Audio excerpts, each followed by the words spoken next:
வணக்கம். இந்த வீடியோவில் IELTSனா என்ன, எதற்காக இந்த எக்ஸாம் எழுதுகிறோம், இந்த எக்ஸாமில் மொத்தம் எத்தனை சப்ஜெக்ட் இருக்குது, எவ்வளோ மார்க் எடுத்தால் பாஸ், தமிழ்நாட்டில் எங்கெங்கெல்லாம் சென்டர் இருக்குது, இந்த எக்ஸாமுக்கு எப்படி நம்ம அப்ளை பண்ணுறது, ஃபீஸ் ஸ்ட்ரக்சர் எவ்வளோ, இதை பற்றி தான் இந்த வீடியோவில் நம்ம பார்க்க போகிறோம். அதுக்கு முன்னாடி நம்ம சேனலை மறக்காமல் சப்ஸ்கிரைப் பண்ணிவிடுங்க. IELTS அப்படின்னு என்னென்னு பார்த்தீங்கன்னா international English language testing system சொல்லுவாங்க. இது எதற்காக கொண்டு வரப்பட்டதுன்னா, இங்கிலீஷை தாய்மொழியாக கொண்ட நாடுகள், அதாவது UK, USA, New Zealand, Canada, Australia இது போன்ற நாடுகளில் நம்ம வேலைக்கோ இல்லை படிக்கவோ போனோம்னா இந்த எக்ஸாம் நம்ம கம்பல்சரி எழுதணும். நம்மளுடைய இங்கிலீஷ் ஸ்கில்லை டெஸ்ட் பண்ணுறதுக்காக கொண்டு வரப்பட்டது. அதாவது நம்மளால் இங்கிலீஷ் சரளமாக பேசவோ இல்லை எழுதவோ கம்யூனிகேட் பண்ண முடியுதான்னு செக் பண்ணுறதுக்காக இந்த எக்ஸாம் இருக்கும். இதில் 4 சப்ஜெக்ட் இருக்குது. என்னென்னா லிசனிங், ரீடிங், ரைட்டிங், ஸ்பீக்கிங். லிசனிங்னா ஒரு ஆடியோ ப்ளே ஆகும். அதை ப்ளே ஆகும்போது அதில் கேட்கப்படுற கேள்வி எல்லாமே நம்ம ஆன்சர் எழுதணும். இதுக்கு அதிகபட்சம் 30 நிமிஷமா இருக்கும். 40 கொஸ்டின் கேட்பாங்க. அடுத்தது பார்த்தீங்கன்னா ரீடிங். இதுக்கு டைம் பார்த்தீங்கன்னா 60 மினிட்ஸ். 40 கொஷின் கேட்பாங்க. இந்த கொஷின் எப்படி இருக்கும்னா, ஒரு பேராகிராஃப் இருக்கும். அந்த பேராகிராஃபை படித்து முடிச்சுட்டு கீழே கொஷின் ஆன்சர் மாதிரி இருக்கும். அது நீங்கள் ஃபில் பண்ணுற மாதிரி இருக்கும், மேட்ச் பண்ணுற மாதிரி இருக்கும், ஒன் வேர்டில் ஆன்சர் ஃபில் பண்ணுற மாதிரி இருக்கும். அடுத்த எக்ஸாம் ரைட்டிங். இதுக்கும் டைம் 60 மினிட்ஸ் தான். இதில் மொத்தம் 2 கொஷின் இருக்கும். அதாவது எப்படின்னா 2 தலைப்பை கொடுத்துட்டு உங்களை ஏதோ சொல்லுவாங்க. உதாரணத்துக்கு லெட்டர் ரைட்டிங் இருக்கலாம். அதே போல் ஏதோ ஒரு டாபிக் கொடுத்துட்டு அந்த டாப்பிக்கை நம்ம எக்ஸ்பிளைன் பண்ணுற மாதிரி இருக்கும். அடுத்தது ஸ்பீக்கிங். ஸ்பீக்கிங்ன்றது உங்களுக்கு 11 நிமிஷத்துலேருந்து 14 நிமிஷம் வரைக்கும் இருக்கும்.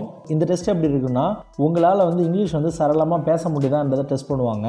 இந்த 4 டெஸ்ட்லையும் சேர்த்து உங்களுக்கு 9 பேண்டுன்னு சொல்லுவாங்க. அந்த 9 பேண்டில் எவ்வளோ மார்க் எடுக்கிறீங்களோ அதுக்கேற்ற மாதிரி உங்களுக்கு வேலை கிடைக்கும். உதாரணமாக நீங்கள் ஒரு யூனிவர்சிட்டியில் நீங்கள் ஜாயின் பண்ணணும்னு நினச்சிங்கன்னா மினிமம் உங்களுக்கு 6.5 மார்க் இருக்கணும். அப்படி இருந்தால் மட்டும்தான் உங்களால் போக முடியும். ஒரு சில யூனிவர்சிட்டிலாம் அதிகபட்சமாக 7 பேண்ட் இருந்தால் தான் அக்செப்ட் பண்ணுவாங்க.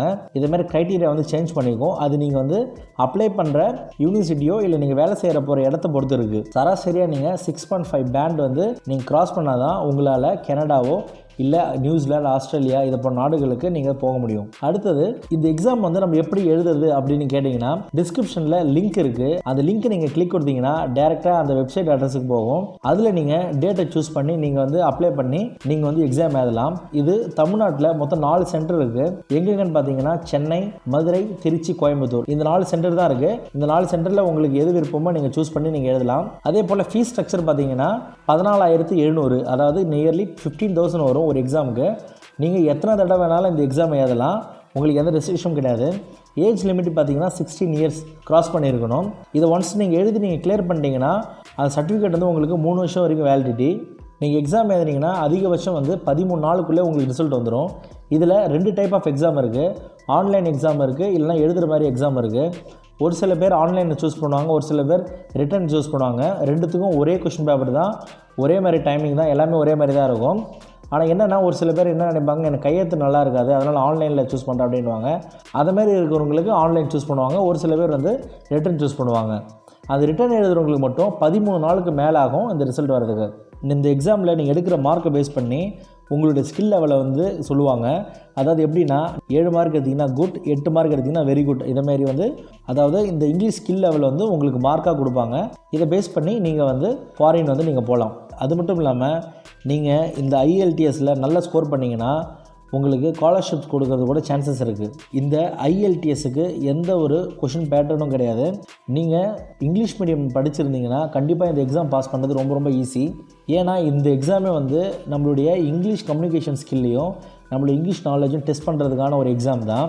நீங்கள் இந்த எக்ஸாமில் பாஸ் பண்ணுறதுக்கு என்னென்ன பண்ணணும்னா, daily English news paper, English movie, plus உங்கள் சுற்றி இருக்கிறவங்ககிட்ட நீங்கள் இங்கிலீஷில் பேசணும்.